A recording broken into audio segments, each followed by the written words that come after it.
Welcome to In the Frame. During your visit you may be met with explicit language and references, and spoilers throughout. You have been warned.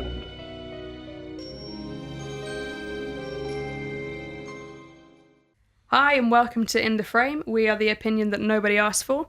I'm Rodeo, I'm going to be your host for this evening, and as always I'm joined by Dan, Sam and Will. This week we're going to be reviewing Incredibles 2, which we just saw in the cinema. I'm super excited by it. I had a great time. Super excited. Amazing. Sam, would you like to give us a quick synopsis? So, same premise as the first movie, different villain. I'm going to call bullshit on that. Yeah. I thought it was a completely different premise. It starts straight after the first one. You could just... So it takes place straight after the first movie. Supers are still illegal, and a company approaches Elastigirl and Mr. Incredible and Frozone to sort of help them reintroduce themselves into society after they keep being branded by the government as just destructive. And that's basically where we sort of start off. Mole Man broke the city. Incredibles tried to fix it and broke it more. And then they had to steer a boat. First impressions. So what was everyone's first impressions? Dan, do you want to go first? Loved it. Every character was really cool in it. The humour was bang on. It was just like the original. You had even more really cool superheroes. Loved Void. Yeah, Void she was really cool. She was So cool. badass. That was awesome. Jack though. He was so funny. Yeah, I really liked it. I just love that soundtrack. It's mainly what I came back for. Ba-da-ba-da-ba-da. That's so Bond out of context. It flowed really well. It was really slick. I just love all the Art Deco and all the retro stuff throughout. Yeah. It's just so cool. So Yeah, like no. 50s, isn't it? It was exactly what I wanted. I was a bit nervous that they were either going to balls up the story, so then you got like a really weak sequel and it's just a bit crap, or they were going to try and cash in on the first one's success and basically just like bring back that villain and it's just the same old thing again. Yeah. But they did Make do it a too different similar. film. Yeah. What was your first impression, Will? I thought it was great. I loved it. Like, animation was excellent. It looked great. The lighting, it was amazing. There was loads of nice, natural, funny parts. The story was original enough. I'm really glad that you liked the lighting in this animation. So good. Yeah. So good. No, you know what I mean. Yeah, I know what you mean. It's just funny the way you said it. I could have done with some more waterfalls though. There was loads of waterfalls in the first film. They look great. There was loads in this one. There was There shit was tons of literally waterfalls in this two one. waterfalls. The house was made of... It wasn't made of them, but it had had... in them. There was all the waterfalls in the house and in the There's a garage. whole fucking but that was ocean. it. There's an ocean, but it's not falling water, is it? You know, when you saved the boat at the end. You saved the boat. Yeah. So The city didn't matter, but the boat. That was the important Yeah, bit. I wanted- expensive, bro. I wanted to ask what everybody thought of the opening sequence. Because in my opinion, I thought it was the weakest part of the whole movie. The You mean- Underminer sequence. Why did you think it was weak? I thought that was a really good intro to the film and how the film's going to pan out and the general sort of tone of it. It felt too similar to the first movie, and it also relied a lot more on visual humor. I didn't like that. I didn't like the Mr. Incredible humor. I thought it was just a bit too much. To I be didn't. fair, I thought it was just a nice way to ease into the film because you see that intro sequence, you think, cool, the Incredibles are back. It kind of feels like the last one. It's only like 3 to 5 minutes of the film. Yeah. So it's kind of, it's just giving you a little bit of something to warm you up for the rest of it. So I didn't have a problem with it. I thought it was fun. It's a good setup. I totally agree. It's a good setup. It's just when it was going on, I was a little bit like, hope the rest of the movie isn't like this. Like I wanted.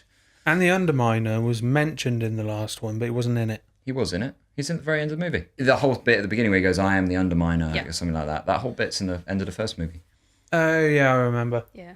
And then he still isn't caught by the end of this film. So Incredibles 3. Yes. Yeah, that was... I wonder if they'll ever catch the Underminer. So, what about the Mr. Incredible storyline? As in him being a dad. Yeah, I really enjoyed that. I thought it was really fun. so did I. I loved that one. To be honest, I wasn't so bothered about Elastigirl. What, in this one? Yeah. Fair enough. Their storyline was pretty cool, but his was funny. When the films were still starting to get going, because I thought it got so much better as it went on.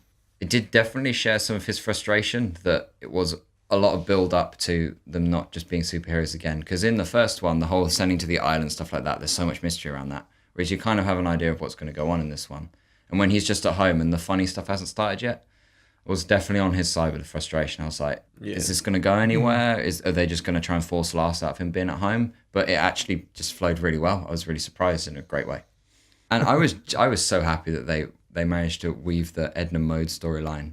Yeah, And not make it feel forced or directly reference the first movie or cheesy in any way. Like it was just a joy. I loved how pissed off she got that they got someone else to design Elastigirl suit. Yeah. Amazing. That was great. She's so creepy. I think she's great. I love her. What I've always really liked about The Incredibles, not only the second one but the first one as well, is that you get a lot of other superhero films that they kind of just focus on them as a hero. You don't really know much about their personal lives, and if you do, they're not normal people. Whereas in The Incredibles, they're actually just a really normal family with normal family problems, and that's just kind of really nice to see it. It just lends a really nice dynamic. I've definitely had the argument with my dad about the maths problem where he's just like, this is how we did it in my day. I was like, well, this is not the way you do it now. Yeah. And he'll be like, well, you can do it this way. And I'm like, if I turn up and do that in an exam, I'm going to fail.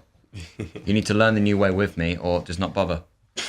I've had that exact problem as well. And I'm on the side of Mr. Incredible. I do wish there was more of Dash in this movie. They focus quite heavily on Violet. I feel like there wasn't enough Dash. Could have done with some more. It's not a bad point. Just Well, I think they had a couple of extra minutes, I think it was quite the other way around in the first one, because which I did realise halfway through the film. Yeah, I thought the amount on Dash was about right, to be honest. I think a little bit less on Violet, because I felt like she slowed the story down a little bit. With her teenager problems. Yeah. I thought they were some of the biggest laughs though. I genuinely thought like the bit with the water is amazing. The bit I mean is when she snorts the water out of her nose.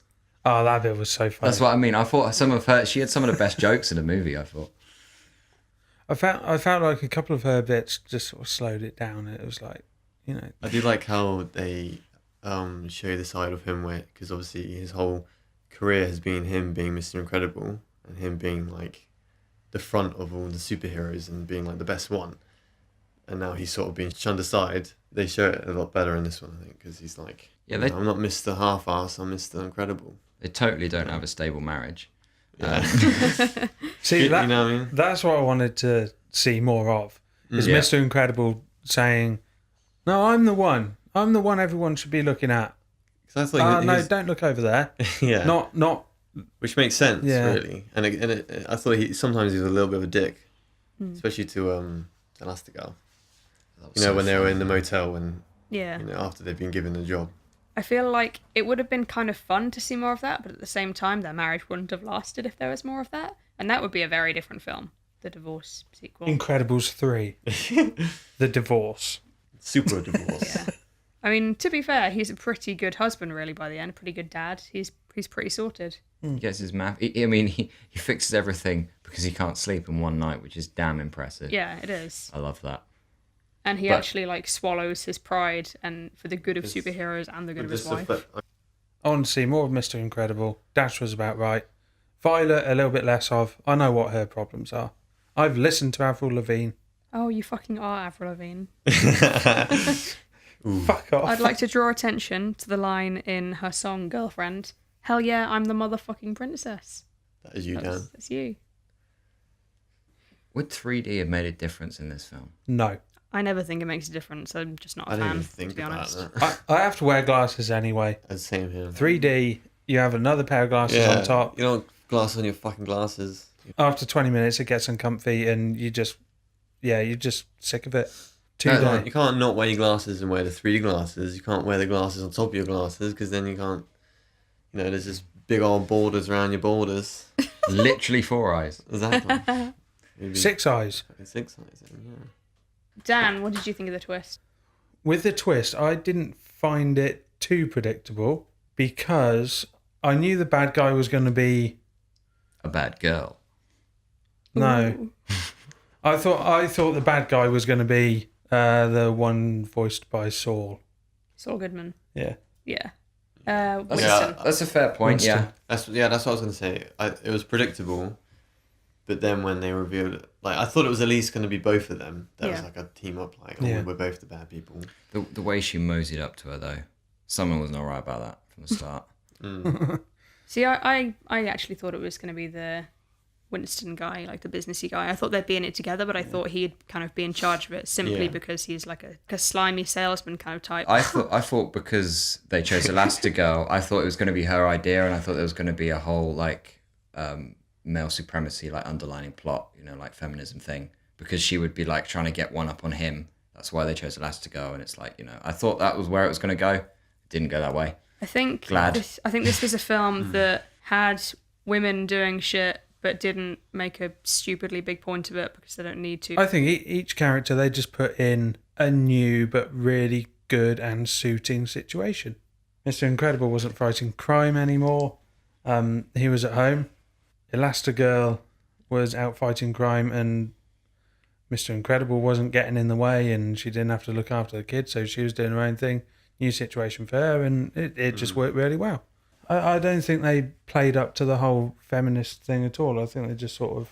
They No, just they- happened to have female characters that were Yeah. I kicking thought they ass. were going to go down that direction, but they didn't at all. I'm really glad they didn't. Yeah, no, I'm The way glad the they way didn't. they explain why they picked Elastigirl was good. Yeah, it made sense. Yeah. It was hilarious. Yeah, I think you really don't need to go down a stupidly obvious route to make a film that's equal on both genders. Like, it's not even a thing. Just calm down with it. It is funny that in the first movie the bad guy was a guy, the main hero was a man. In the second movie the main hero is a girl, the bad guy was a girl. Yeah, see? Equal. Does that mean the next film is going to be all about Violet? Just going around the family. I think it'd be cool. Incredibles 5 will be Jack Jack. Oh, I look forward to that. No, I was gonna say. I don't want to wait that long. I hope that they make Jack a bit older in the next one. No, I really hope they don't. I get so much entertainment value out of that. The raccoon scene was just giving me Ice Age vibes. I loved it. That was good. What's your favourite of Jack Jack's 17 powers?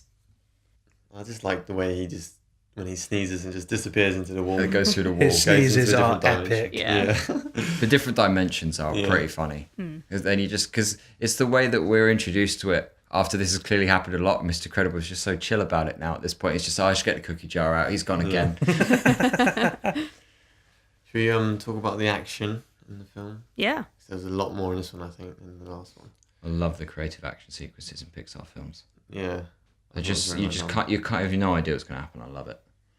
I found Elastigirl's bike really cool, but I wasn't quite sure what the benefit of it splitting in half was.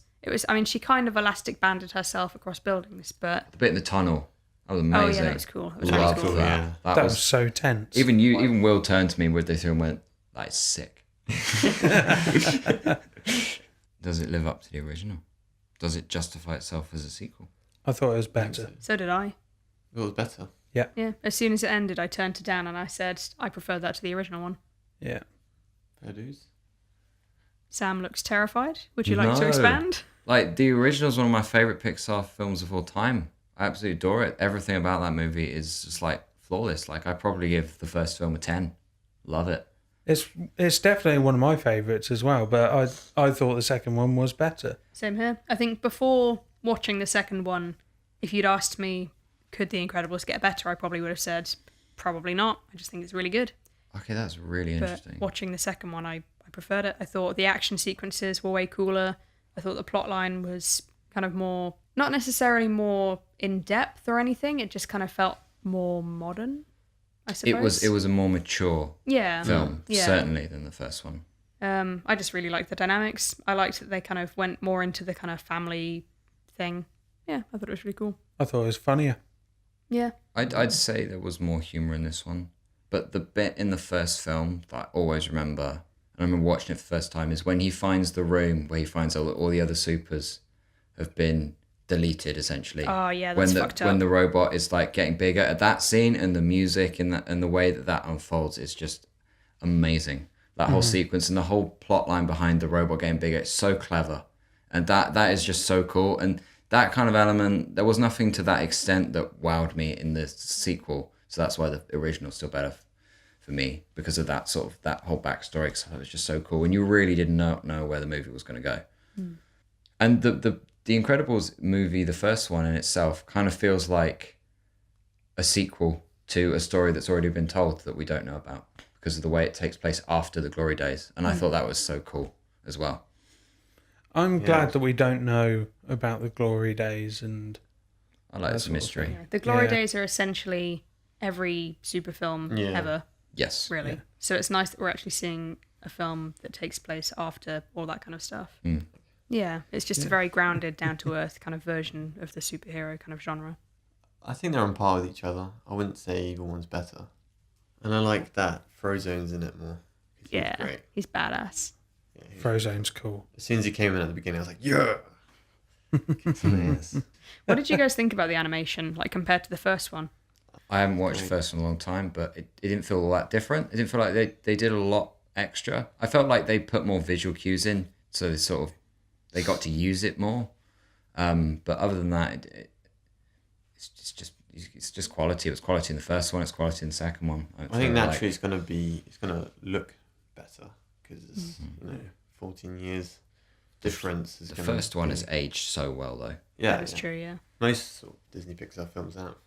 I mean, if you look at, say, Toy Story was the first Pixar film.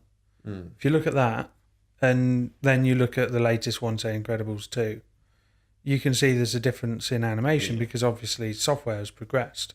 But that first one, the animation in that still stands up to today's standards. There's a stylistic change as well with The Incredibles, with the facial features and the sharp edges and stuff like that. Yeah, I noticed that too. Yeah. Like a bit more, like when Mr. Incredible has his like breakdown, and he's way more animated. 5 o'clock shadow they start putting on. Yeah. It just gets Like worse. the bags under his eyes and. So I noticed that. in Pixar films, the animators tend to focus on one thing in particular. So Finding Nemo, they tried to get it as realistic as possible. Finding Nemo was water. Monsters Inc. was Sully's fur. Ratatouille was metal. They tried to get as real as possible. I don't know what it is in this. What do we think it was? Fire. Yeah, I was going to say fire, quite possibly. I don't know. I thought the ice was pretty good. The lava that guy, can't remember his name, spits Oh, out. reflux. Yeah. Loved that. That was Oh. really cool. Whole new level of grim. Oh, it was. And the owl guy, what was that about? Oh, yeah. I don't remember what his power was. To be an owl. Yeah. It's the slow head turn round. I was like, this is some Exorcist stuff going on here. I Like, was what is like, is his power to have a twisty head? Or Yeah, he could like turn his head. a double jointed neck? Oh. Super. Okay, so because there's not really a fear factor or a thrill factor or anything like this week, instead I'm going to ask you all, what would be your superpower? Superpowers. No, I'd like to have Dash's powers because then you can run on water. That'd be so cool. And you can always dry off quickly. Yeah. Yeah, I'm sure that's the number one reason for that power. Oh, yeah. I mean, yeah, it's a big Saves plus. time in the morning. Actually, one of the reasons I was thinking of was you could get to America by running on water and you'd save so much money on flights. That's true. It's more fun teleportation, isn't it? And it's eco-friendly, so well done you. Oh. Yeah. There you go. That's your real I'd like to superpower. have super speed so I can be Eco-man. eco-friendly. I love Doctor Who, so it'd probably be time travel. Love to time travel. Be great. Yeah. What if you yeah. get a time warp? What if like... What if he gets stuck? Like, if he gets stuck running and he can't just stop, or he runs so fast he just runs into something and dies. Like, If he there's burns his dangers shoes. with every superpower. Get stuck in a time loop. No news, how you're fucking up. Ooh, Go on then. What's your power? What I would like to have... Yeah, superpower. not what you have now. I mean, if you have one now, you can tell us, but Shit. Probably to be able to fly. I think that'd be pretty fun. Oh, yeah, I cool. should have gone with flying. I could make loads of money and be like, Jesus. that's what Jesus did. Yeah. I love how the Jesus joke came out when he was talking about making money as opposed to walking on water. Yeah, I think if I was going to have a superpower, it would probably be controlling the elements. Oh, Not yeah. only because it would be really badass and powerful, but also because my picnics would never get rained on. Okay, so what was everyone's overall ratings then? Overall rating. I would give it a 8.5 out of 10. I thought the storyline was different, flowed really well, Animation was amazing.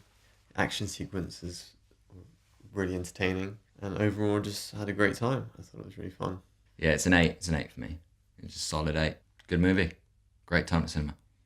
I think it would be a 10 from me.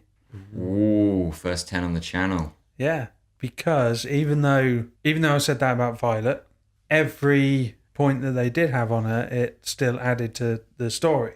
So I wouldn't take anything out. I wouldn't put any extra in. So I think it's a 10. I actually completely agree for the exact same reasons. As soon as the film finished in the cinema, I turned to you and I just said, that was so fun.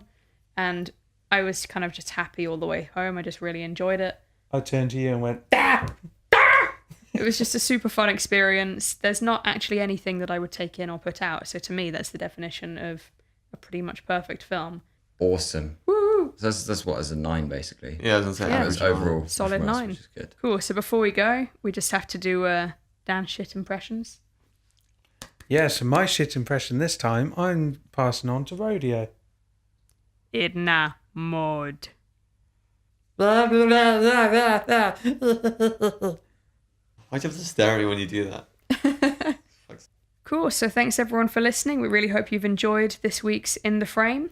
Remember to subscribe if you've enjoyed it, because we make new videos every single Friday on a different film. Some of them are ones that we've got off the shelf, so ones that have been out for a while. Others we've actually gone to the cinema to see them, so they're new releases.